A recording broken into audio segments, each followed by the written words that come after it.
자, 오늘도 이제 또 주말이 또 와가지고 해축구 이제 분석을 들어갈 건데,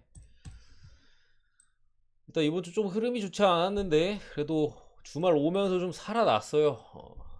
승부 봤던 게 또 적중하기도 했고, 어젠가 그저께인가 나고야 우라와 솔직히 무조건 먹는단 마인드긴 했어요. 일단 승부 봐서 성공했고, 어제도 해축 세비야 제가 가지 말라고 계속 말씀드렸죠. 멤버십에도 세비야 어떠냐고 질문이 올라와가지고, 애초에 저는 무승부를 보긴 했습니다만 질문이 올라와서 절대 쳐다도 보지 말라. 세비야 이번 시즌은 제가 라리가 프리뷰에서도 말씀드렸듯이 무승부나 반대승이 있잖아요. 그거 잡는 거지. 아니면 아싸리 원오버라도 돌리든가. 저도 뭐 오바에서 부주력 그 오바 한 폴락 났잖아요. 주력은 먹었고. 그런 식으로 하지. 일단 세비야는 쳐다도 보면 안 됩니다. 스쿼드 자체가 약해요.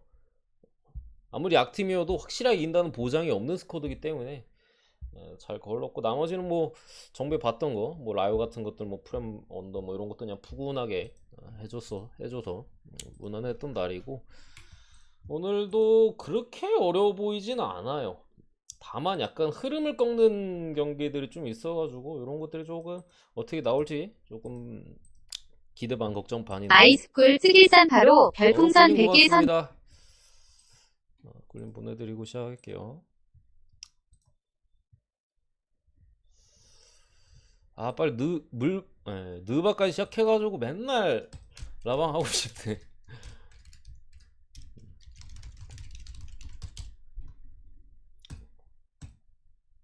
느바까지 시작해가지고 아싸리 그냥 제가 뭐 주중에 뭐 그 유로파 그 최종 예선이라고 해야 되나 뭐 그런 것도 다 분석했는데 시간이 없어서 영상을 못 찍었어. 라방도 못하고. 어쨌든 오늘도 한 뭐 10경기 뭐 좀 정도 이렇게 해서 한번 가보도록 하겠습니다. 그 이후에 뭐 질문 기타 경기들 받도록 하겠고요. 첫 번째 경기, 오늘 제일 먼저 시작하는 경기인가? 토트넘 대 울버햄튼의 경기고요. 일단 울버햄튼이 최근에 몇몇 좋은 자원들을 꽤나 영입을 했습니다. 뭐 마테우스 누네즈, 누네즈가 많이 오네. 리버풀의 누네즈, 울버햄튼까지도 이 상당히 좋은 미드필더. 울버햄튼 같은 경우 걱정이 좀 있었어요. 미드필더 쪽에 누구야? 네베스 빅클럽에 또에서 많이 노렸잖아요. 상당히 좋은 미드필더가 있지만 조앙무티뉴가 나이가 많이 들었고요. 댄동커 쓰레기같이 못하고요. 그렇기 때문에 한 명, 얘는 부상 때문에 최근에 또 못 나왔었고, 나이도 많이 차가지고 이제 체력적으로 딸리고, 드디어 이제 파트너적으로 네베스 옆에서 잘 또 울버햄튼의 중원을 해결해줄 이제 누네즈가 왔고, 또 프리시즌이었나? 요즘 이름이 기억이 안 나. 걔 누구야? 미치겠네. 이름이 기억이 안 나. 어, 아무튼 하도 많아가지고 까먹는 거예요. 여러분은 모르는 거 아닙니다. 아시죠? 루벤트는 그 주포가 또 부상으로 이제 몇 달 빠졌기 때문에 게데스를 또 데려왔어요. 발렌시아에서 지난 시즌에 상당히 좋은 모습을 보여줬었고, 뭐 이선이든 톱이든 어느 위치에든 뛸 수 있는 또 공격 자원을 이제 보강을 해서 울버햄튼의 시즌은 사실상 이제 시작이다라고 보시면 됩니다. 반면에 토트넘 같은 경우 이제 로메로가 수비에서 제일 미들맨이 이제 또 지난 경기 뭐 첼시와의 대결에서 또 여러 이슈도 있었고, 어쨌든 로메로가 또 부상으로 빠지게 됐고요. 대신 랑글레가 복귀했어요. 이제 바르셀로나에서 임대로 데려왔는데 상당히 느립니다. 빌드업은 좋지만 울버햄튼의 어쨌든 빠른 공격수 네토나 뭐 여러 공격수들 있잖아요. 방금 봤던 게데스도 있고, 추가로 포덴세나 뭐 여러 공격진들에 있어서 토트넘의 수비적인 부분에 있어서 저는 조금 흔들릴만한 여지는 분명히 있어 보여요. 다만 어쨌든 토트넘이 지금 보여주고 있는 경기력이나 울버햄튼이 이제 선수들을 뭐 게데스 같은 경우 지난 경기에 데뷔를 했고, 마테우스 누네즈 같은 경우 오늘 데뷔전을 갔느냐 맞느냐 약간 요런 느낌이라 분명히 정비하는 데 있어서 시간은 조금 필요할 거예요. 당장 오늘 경기부터 영입된 선수들이나 어떤 이런 합들이 맞아갈 가능성은 많이 떨어지고요. 한 뭐 두 경기나 세 경기 이후부터 울버햄튼의 진짜 이제 좀 팀적으로의 본격적인 시즌이 시작될 걸로 보여서 뭐 토트넘이 저는 이긴다고 생각합니다. 솔직히 이거는 토트넘 이긴다고 생각하는데 저는 2.5 솔직히 이랜드는 잘 모르겠어요. 이게 뭐 두 골 차가 될 수도 있고 뭐 한 골 차가 될 가능성도 충분히 있어 보여서 이랜드는 모르겠는데 그냥 이거는 뭐 정배 쪽으로 찍는다면은 뭐 토트넘 승이나 울버 2.5 프렘 뭐 이런 쪽으로 가는 게 맞다고 생각합니다. 둘 다 들어올 것 같아요. 뭐 승이나 뭐 2.5 프렘이나 어쨌든 언오바적으로 보자면 저는 오바 쪽에 조금 더 분명히 괜찮아 보입니다. 울버햄튼의 공격진이 분명히 무시할 만한 수준이 아닌 상황에서 토트넘에 로메로가 빠진 부분은 분명히 좀 아쉬울 수 있다고 보고요. 어쨌든 양 윙백들이 공격 가담이 많은 상황에서 울버햄튼의 공격진은 분명히 약간 좀 부담스러운 부분이 분명히 있다. 어쨌든 토트넘이 또 홈 경기기도 하고 울버햄튼을 상대로 충분히 두 골 정도는 두 골 이상은 기대해 볼 수 있다고 생각을 해요. 저는 한 2대1, 2대1, 3대1 정도 봅니다. 2대1, 3대1 그 정도 느낌 보고 넘어가도록 하겠습니다. 그리고 두 번째 경기 레버쿠젠 대 호펜하임. 여러분들이 아마 지금 타이밍쯤에 분데스 안 가. 이러시는 분들이 많이 계실 거예요. 이걔 주장 리그 이제 안 건든다.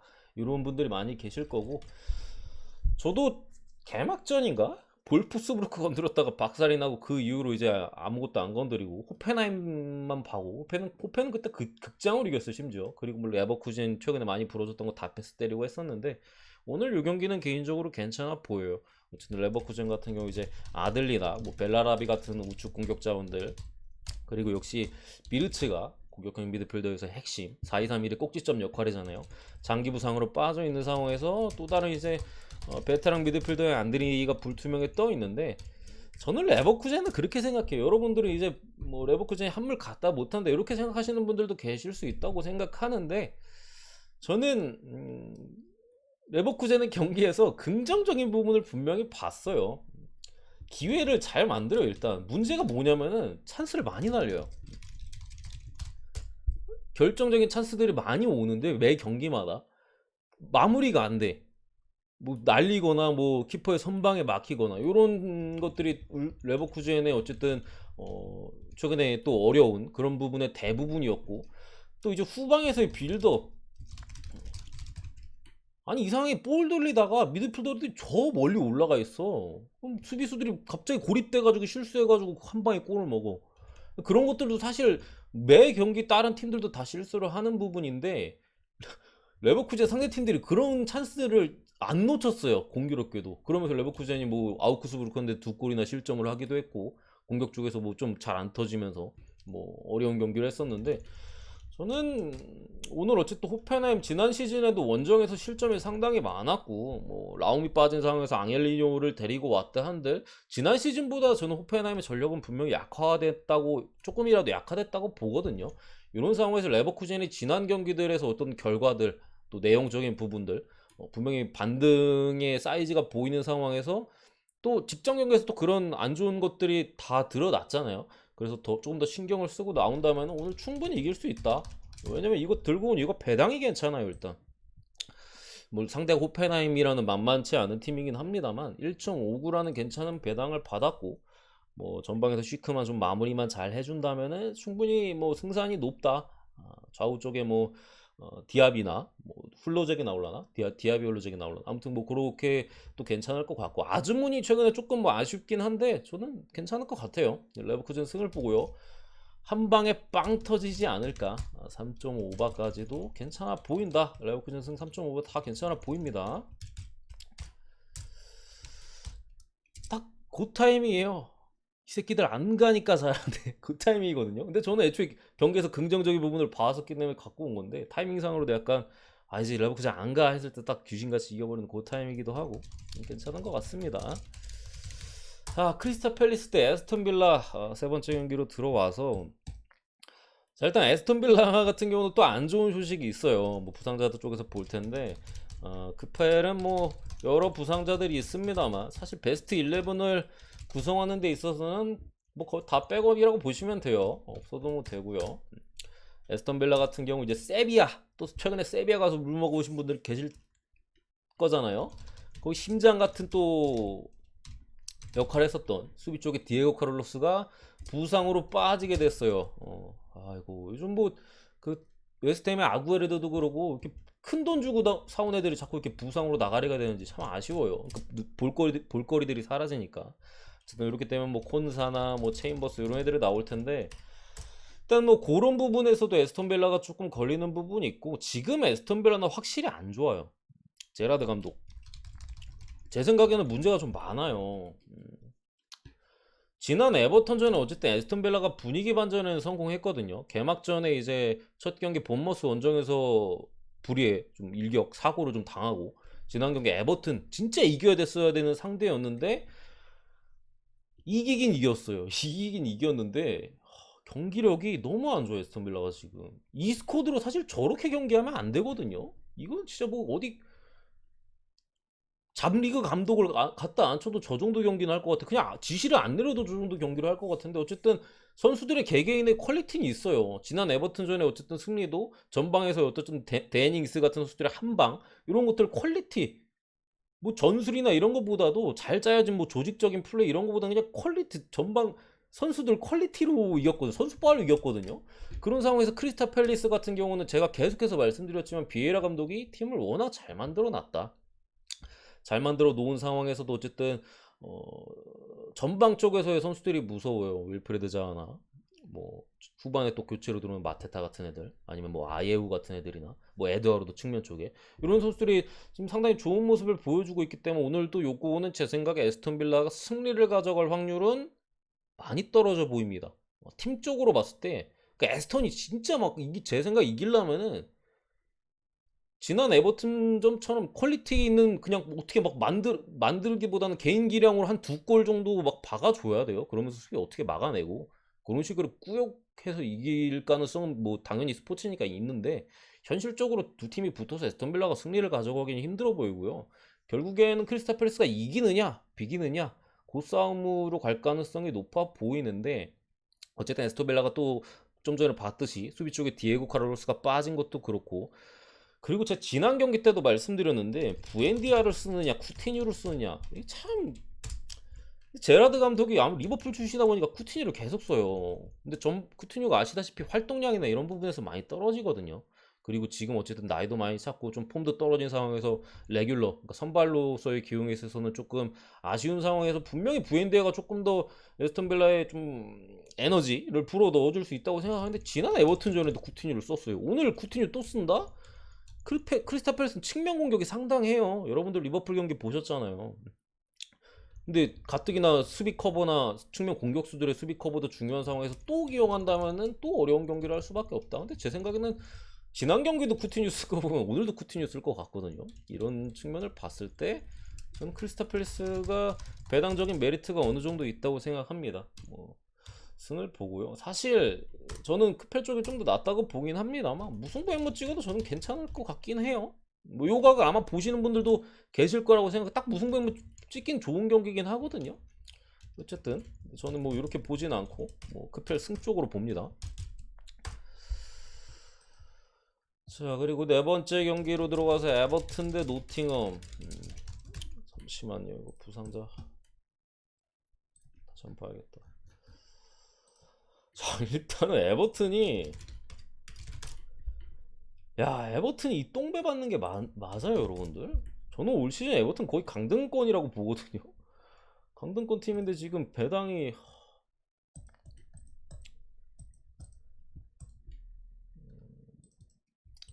제가 잠시만요. 적어놓질 않아가지고, 이 배당이면은 공격 쪽에 이제 복귀를 했다는 소린데, 아니 칼버트린 또 계속 빠져있는데도 그거네. 지금 에버튼 같은 게 어쨌든 수비 쪽의 부상자들이 상당히 많거든요. 많은데 잘 데려왔어요. 벌리에서 뭐 타코스키도 주워왔고 뭐 하면서, 뭐 고드프리도 빠져있고, 기존의 주전자원들 뭐 예림이나 이런 선수들이 다 빠져있는 가운데 뭐 수비 라인의 구축에 있어서는 괜찮은데, 사실 미드필더나 특히 공격 쪽에 있어서는 크게 위협적이지가 않아요. 그나마 좀 괜찮은 게 이제 앤서니 고든, 뭐 요런 애들이 좀 그건데, 뭐 정통적인 스트라이커가 없어요 지금 에버튼에. 그러니까 어떻게 보면은 뭐 제로톱 시스템도 램파드 감독 뭐 어떻게 될지는 모르겠으나 좀 빠른 선수들로 휘저어야 되는 상황에서 노팅엄이 내려앉을 가능성이 높거든요. 결국 내려앉고 이제 역습을 때릴 텐데 어쨌든 뭐 노팅엄 같은 경우도 미드필더 쪽에서 조금 더 활동량이나 에너지 레벨을 불어넣어준 예이치 같은 지난 시즌에 이제 2부 리그 있을 때 주전이었던 이런 애들도 이제 복귀를 했고 한 상황에서 이거 솔직히 에버튼이 저는 그래도 지지는 않을 가능성이 조금 더 높다고 생각하긴 합니다만 1.76 배당은 저는 못 건들겠습니다. 이거는 무승부 보고요. 무승부 찍기 딱 괜찮은 사이즈의 경기라고 생각을 하고 어쨌든 노팅엄 프렌을 보는데 변수도 어쨌든 있어요. 오나나가 또 이제 미드필더 쪽에서 램파드 감독이 원하는 선수인지는 모르겠으나 어쨌든 이제 괜찮은 선수가 또 영입이 됐고 알랑이 또 최근에 잔부상이 좀 있었던 것 같은데 복귀를 했어요. 다만 두쿠레가 빠졌어요. 다만 두쿠레가 빠졌다.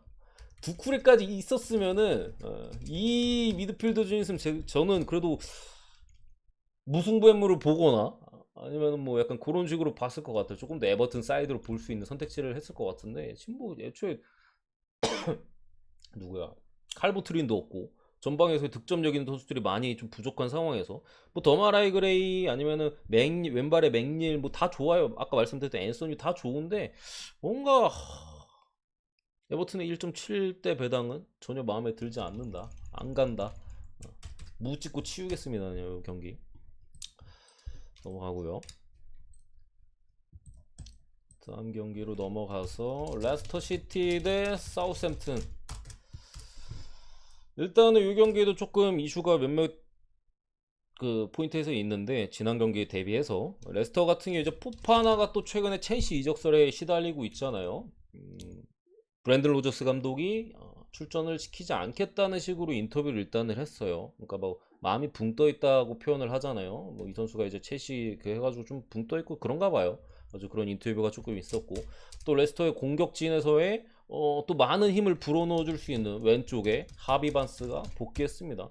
저 올 시즌에 하비반스 엄청 기대하고 있거든요. 근데 물론 복귀전이긴 합니다만 뭐 오랫동안 빠져있던 것도 아니기 때문에 후반에 들어와서 만약에 선발은 좀 힘들지 않을까 싶은데 후반에 들어와서도 좀 괜찮은 활약을 좀 기대해 볼 수 있어 보이고 사우스햄튼은 뭐 전력 외인 뭐 월컷이나 뭐 수비 쪽에 리브라멘토 뭐 이런 자원들이 몇몇 자원들이 빠져 있는 상황입니다.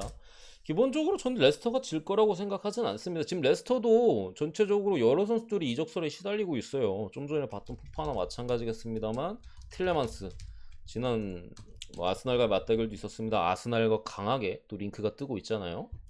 뭐 여러 선수들이 지금 핵심 선수들이 지금 링크에 뜨고 있어서 제가 프리뷰 때도 말씀드리고 전번이나 뭐 브렌트포드전도 그렇고 전 레스터 승을 본 적이 아직까지 없어요. 브렌트포드 프레는 뭐 아스날 승 마인 뭐 이렇게 봤었는데 요 경기는 그래도 레스터 승적을 볼만한 경기라고 생각합니다. 사우스햄튼은 기본적으로 물론 레스터도 마찬가지예요. 둘 다 수비가 안 돼요. 뭐 레스터 같은 경우 기본적으로 압박 레벨에서 많이 떨어지는 거고 사우스햄튼 숫자만 많아요. 숫자만 많고 뭐 제대로 조직적으로 이루어지는 것들이 없습니다. 그러다 보니까 뭐 두 팀의 최근 경기에서의 실점이 상당히 많은 상황이고 그렇다고 뭐 레스터가 공격력이 안 좋은 팀이 아니잖아요. 막말로 지금 하비반스까지 복귀를 한 마당에 최소 2골 이상 기록할 확률이 제가 볼 땐 높다고 보이고요. 다만 사우스햄튼도 어쨌든 저는 이 팀이 사실 언더팀이 될 줄 알았거든요. 이번 시즌 좀 프리뷰를 하면서 개인적으로 사우스햄튼 좀 저득점이 많이 나오지 않을까 이런 생각을 했었는데 생각보다 수비가 안 되고 공격이 의외로 좀 터지면서 다득점이 많이 나오는 측면이 있어요. 아직까지도 솔직히 잘 이해는 안 가요. 공격진들 보고 포메이션이나 전술 보면 이건 얘는 언더 뜰 것 같은데 이런 느낌인데 막상 경기를 보면 그렇지가 않아서 이 경기도 역시나 오버의 확률이 좀 높아 보인다. 양 팀의 수비적인 측면이나 아니면은 여러 가지 고려했을 때 더군다나 세트피스적인 부분 둘 다 이제 세트피스 수비 개판인데 어쨌든 뭐 공격에 있어서 나쁘지 않으니까요. 넘어가고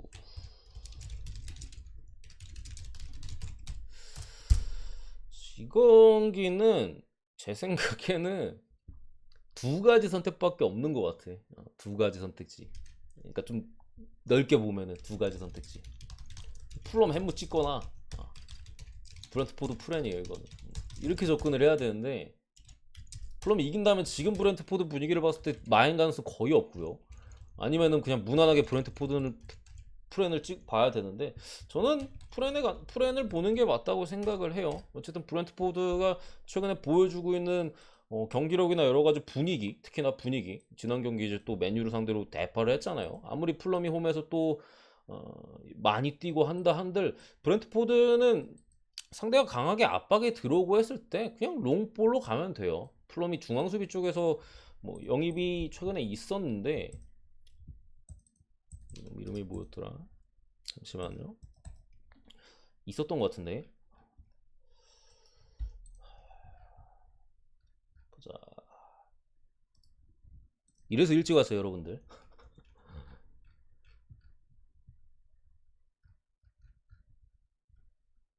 음.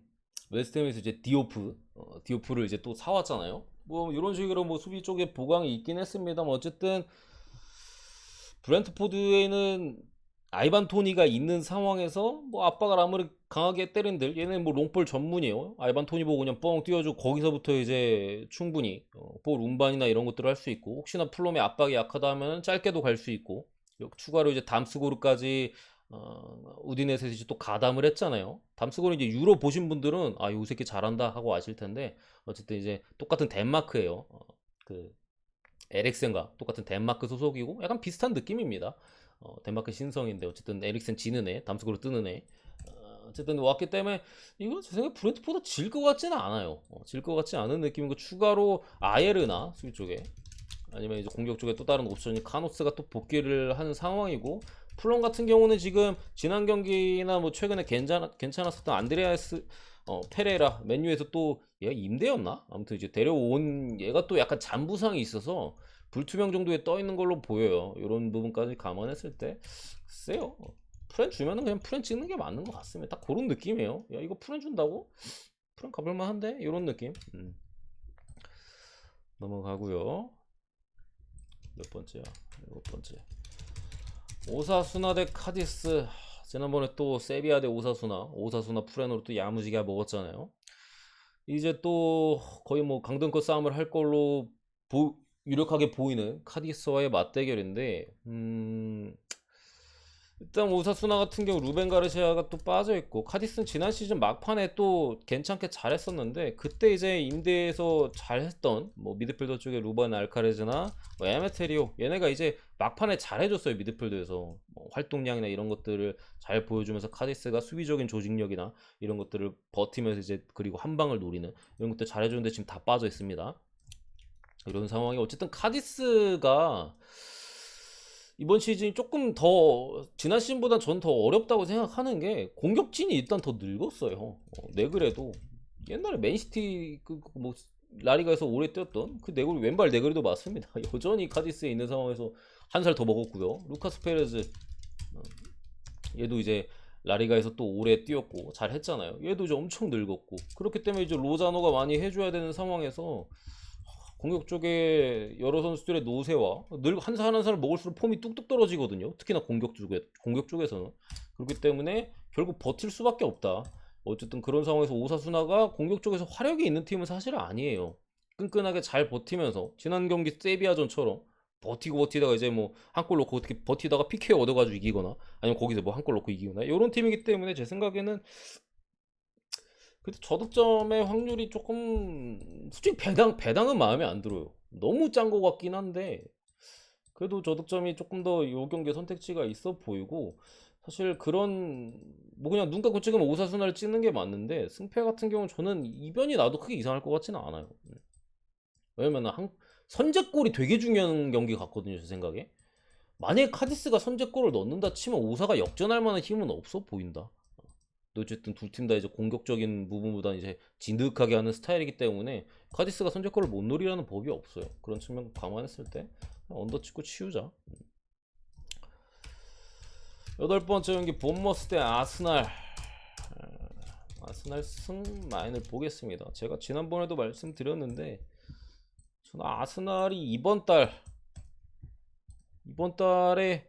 진짜 잘하면 전승할 수도 있을 것 같아요. 제가 저번에 한번 노가리 까면서도 말씀드렸는데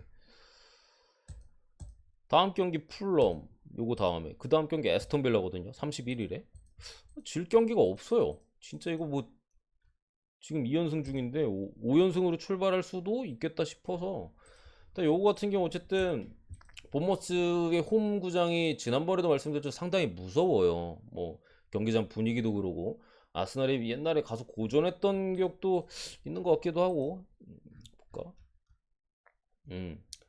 19-20 시즌에 아스날이 가서 1대1 무승부를 기록했던 적도 있거든요. 물론 전체적인 승률은 아스날이 압도적으로 좋습니다. 8승 2무 1패예요. 맞대결. 최근 몇 년간 그런 사이즈인데 어쨌든 뭐 아스날 같은 경우 최근에 제주스가 전방에서 너무 잘해주고 있고 특히나 지금 풀이에요. 그러니까 아스날의 변수는 어쨌든 부상이거든요. 특히나 수비 쪽의 부상. 예를 들면은 뭐 물론 지금은 조금 뎁스가 넓어져가지고 베나이트가 오른쪽 풀백까지 소화할 수 있습니다만 오른쪽 풀백 이제 세드릭 소아레즈가 나오는 경우의 수 뭐 그런 부분이나 아니면은 파티가 지금 엄청나게 중요하거든요. 그 자리에 설 선수가 없어요 아스날이. 뭐 다른 자리는 많은데 파티의 부상이나 이런 것들이 지금 아무것도 없고 지금 완전 풀이기 때문에 사실상 본머스가 아스날 상대로 버티기는 조금 어렵다. 사실상 실점할 가능성이 상당히 높은 상황에서 아스날 수비가 지금 워낙 단단하기 때문에 득점에 대한 가능성도 떨어져요. 그래서 제 생각에 요거는 뭐 언오바 같은 경우는 딱히 패스를 하고 언오바 건들 바에는 저는 마인 건드는 게 맞다 생각하고요. 뭐 일반성 같은 경우도 상당히 뭐 확률이 높아 보인다. 패스하겠습니다. 어쨌든 본머스는 뭐 지난 시즌 2부에서 상당히 공격적으로 좋았던 솔랑키가 지금 불투명에 떠 있는 부분도 아쉽고 뭐 로스웰 얘가 아마 2부에서 영입한 애인가? 제 기억이 그렇고 프레더릭스 예, 웨스트햄에서 데려온 애 같은데 워낙 벤치 딸이어서 가물가물해요 저도. 이런 상황에서 어렵다. 여러분들 크게 이견이 없으실 거라고 생각합니다. 그리고 쉽게 분석할 수 있는 경기들도 있는데 쉽게 가자.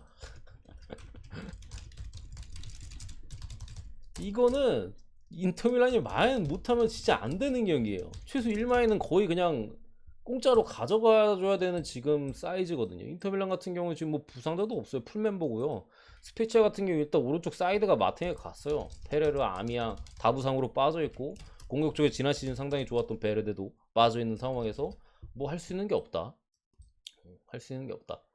인터밀란이 지난 경기 레체 원정에서 상당히 어려운 경기를 하긴 했거든요. 막판에 극장으로 가져가긴 했으나 저는 그 경기력적으로 봤을 때 그렇게까지 나쁘게 보지는 않았어요. 오히려 유벤투스가 3대5로 이겼지만 그런 경기에서 좀 경기력이 쓰레기였고 이런 부분이지 인터밀란은 저는 충분히 오늘 스페치아 상대로 대승을 거둘 만한 사이즈가 되는 것 같아요. 저는 요거는 2.5 마인도 건드려 볼 만한 가치가 있다고 생각하는데 지난 라운드의 세리에가 9정배였어요 여러분들. 20개 팀이니까 10경기잖아요 9정배가 나왔어. 9정배가 야 저 세리에 9정배는 살다 처음 보는 것 같아. 축구를 10년을 넘게 봤는데 9정배는 딱히 기억이 남는 그게 없어. 한 7정배 8정배까지는 본 것 같은데 얼핏 기억이 있는 것 같은데 9정배는 그래가지고 솔직히 좀 아이씨 이거 못하려고 설마 해준다고 봅니다.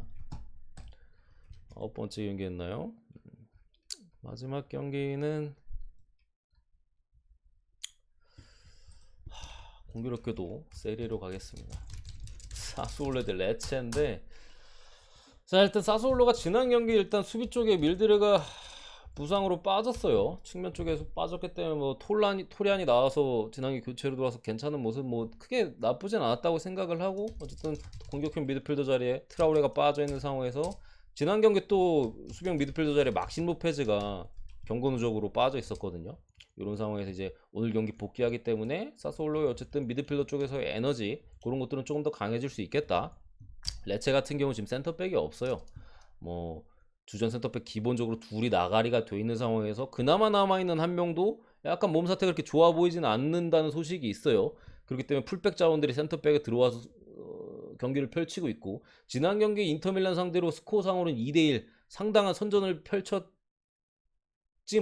실제 경기 내용적인 부분이나 수비 라인에서의 뭐 그런 압박의 강도 좀 타이트함 이런 것들은 솔직히 별로 없었어요. 느슨했어요 그냥. 그런 측면을 감안할 때 구정배 그래도 사솔로 승을 봐야 된다고 생각을 하고요. 막시미 로페즈까지 복귀를 했고 또 지난 경기 어쨌든 사소올로가 유벤투스 원정에서 3대 0으로 그냥 무너지긴 했는데 그거를 솔직히 경기 결과만 보면은 뭐 사솔로가 아무것도 못하고 유벤투스가 엄청 잘했다고 볼 수는 있는데 경기를 보신 분들은 솔직히 3대 0은 아니었어요. 경기 내용적으로 봤을 때 진짜 디마리아가 엄청 잘했어요. 몇 없는 찬스를 엄청 잘 살리기도 했고 거꾸로 말하면 사솔로가 거의 뭐 기회들을 걷어차면서 그런 식으로 경기를 했었는데 어쨌든 지난 경기에 그런 공격 쪽에서의 아쉬움이 있었기 때문에 오늘 내체 수비적으로 그렇게 강해 보이지 않습니다. 뭐 이기는 데 있어서는 그렇게 어려 보이지 않고요. 어느 반은 역시나 뭐 사소올로 지금 득점 가능성까지 상당히 높아 보이는 상황에서 오버를 볼 수밖에 없다. 이 정도 보고 오늘 해외 축구 분석은 마무리하도록 하겠습니다. 궁금한 거 물어보시고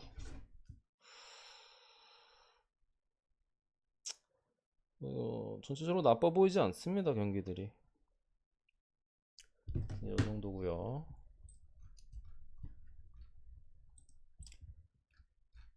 개인적으로는 저는 내일 경기가 더 좋은 것 같아요. 주력 찍기에는 주력 배팅하기엔 내일이 더 나은 것 같아요. 전체적으로는 오늘이 더 괜찮거든요. 주력 배팅하기엔 내일이 좀 더 나은 것 같다.